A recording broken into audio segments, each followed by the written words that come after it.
chief justice order देला परे vision राय को पचारे एवं मुझे ऑर्डर देदेली एम स्ट्राइक रु ओहरी आसवे कि विजन राय से कहते हाँ निश्चित भाव में ओहरी आसवे ता सहित भी से आज पर्यंत ओहरी ना निश्चित भाव में आधे राजनीति पशिला सेटा एवं अनुभव हो कहीं प्रशासन स्तर में जो सरकार निर्देश मानिक डीसीपी मीटिंग डाकी से डीसीपी पाखे कहते 2 जन व्यक्ति को अरेस्ट कले आम स्ट्राइक रु ओहरी आसबू तेणु डीसीपी काली से स्टेटमेंट दे सारी लॉ मिनिस्टर पाखे से बसी चुक्तिनामा करते एतिक जन अरेस्ट हेले आम ओहरी आसबू किंतु बारंबार सी ग्यारंटी दौरान बसुंच नेगोसिएशन टेबल रे हाँ कहला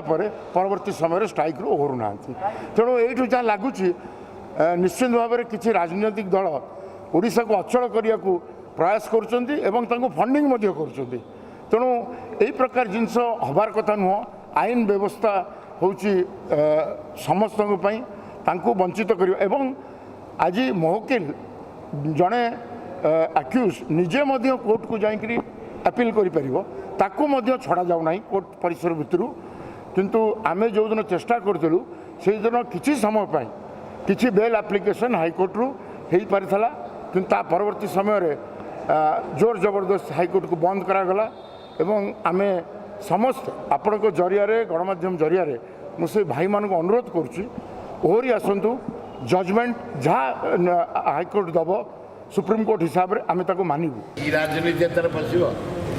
राजनीति महागंभीर वकिल भाई मान गोटे देश रक्षक